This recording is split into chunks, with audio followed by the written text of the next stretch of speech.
bercampur air hujan.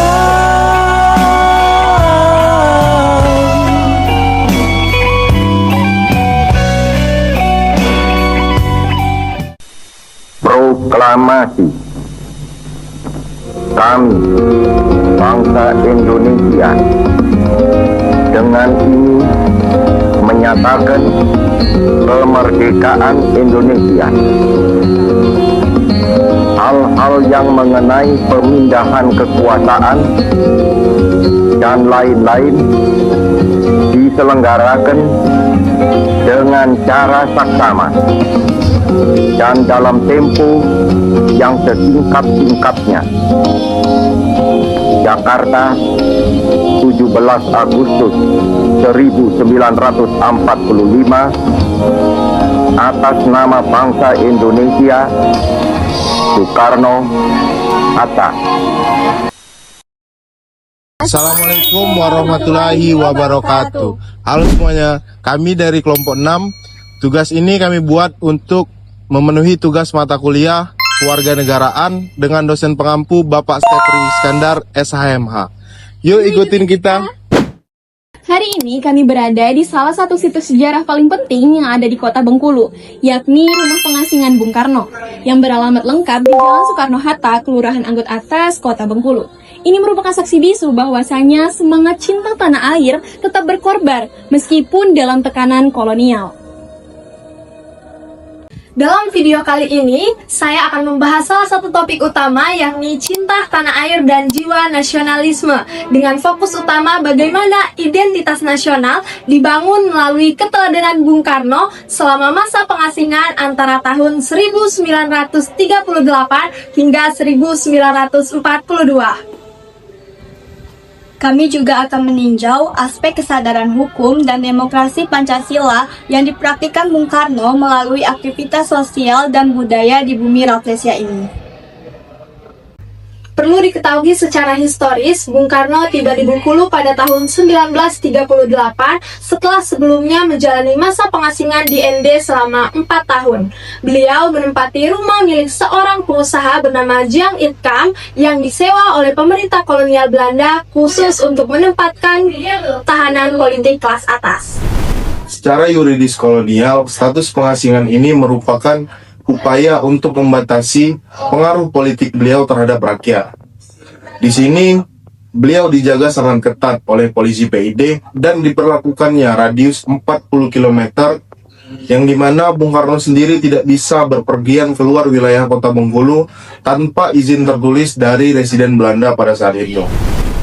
Meskipun hak asasi dan ruang geraknya terbatas, Bung Karno tetap menunjukkan jiwa nasionalisme yang luar biasa melalui aktivitas-aktivitas intelektual di rumah ini.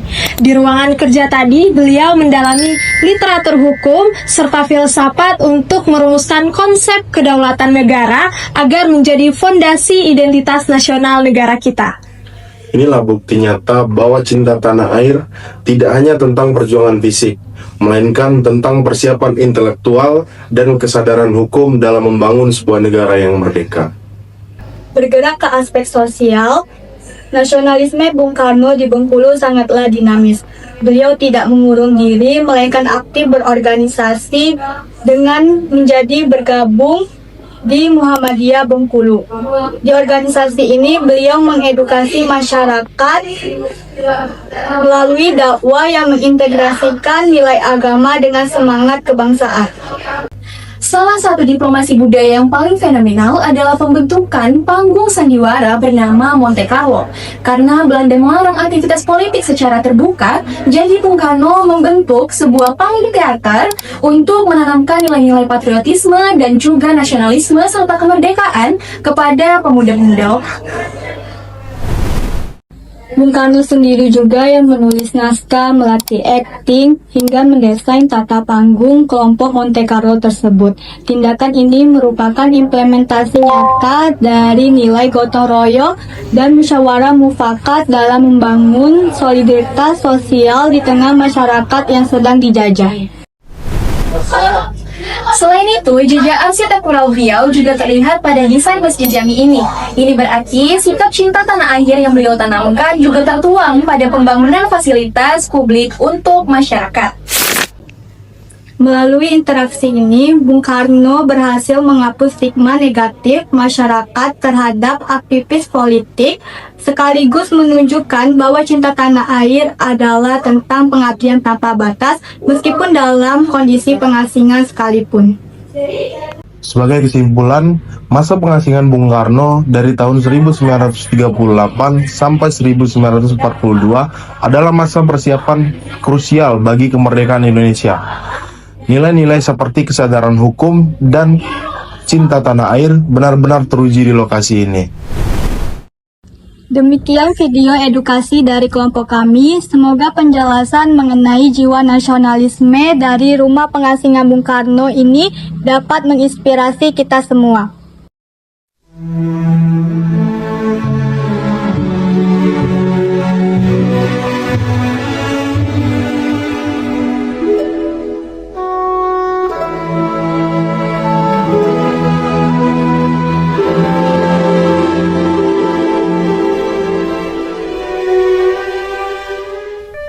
Pernah nggak kamu ngerasa kalau kata-kata kadang nggak cukup tepat buat ngejelasin tempat ini? Ada saat dimana kita cuma perlu diam, menarik napas dalam-dalam, dan membiarkan mata kita bicara. Cinta tanah air itu buat kami adalah rasa tenang yang muncul saat kita melihat garis cakrawala. Tentang bagaimana hijau hutan, biru laut, dan megahnya gunung-gunung ini selalu punya cara buat bikin kita ngerasa kecil. Tapi di saat yang sama, merasa sangat beruntung bisa ada di sini. Seringkali kita terlalu sibuk mencari kebahagiaan jauh ke sana, sampai lupa kalau di depan mata kita ada kemewahan yang gak ternilai harganya.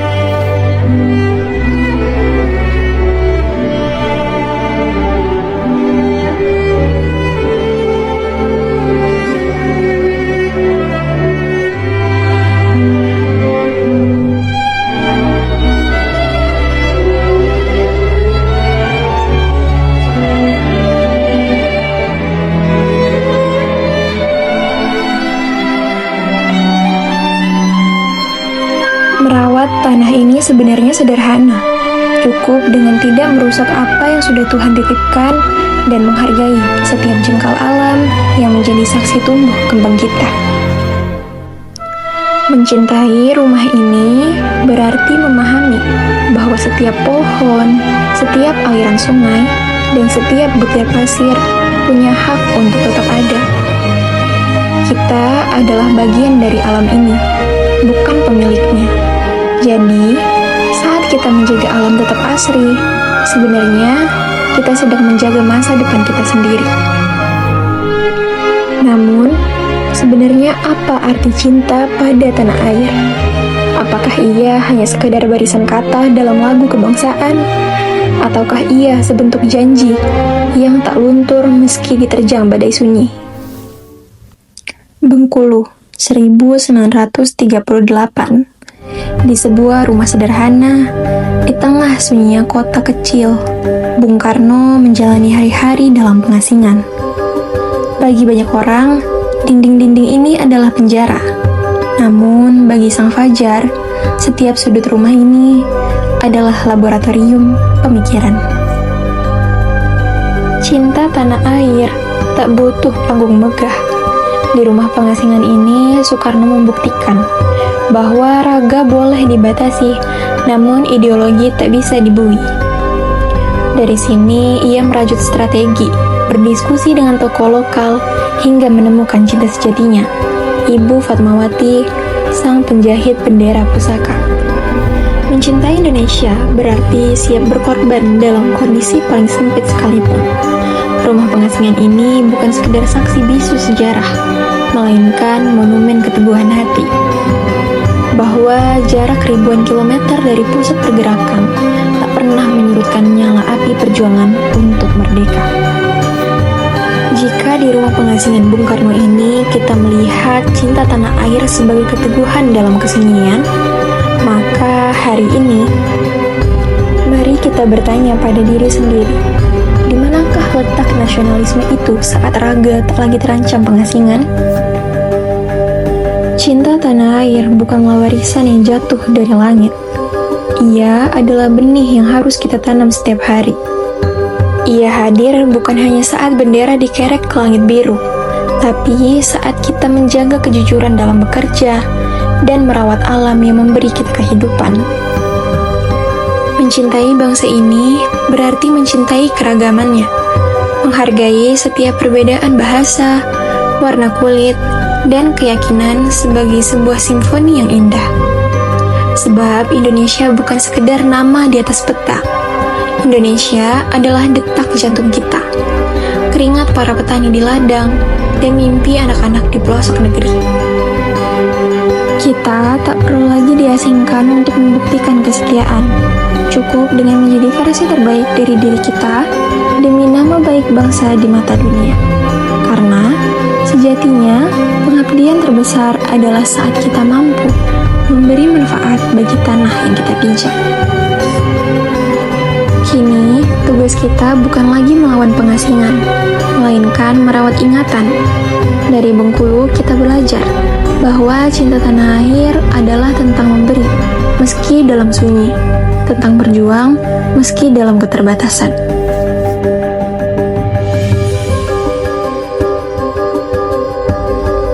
Mari terus mencintai dengan aksi, bukan sekedar narasi, karena Indonesia adalah rumah kita selamanya.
Saya Delvan.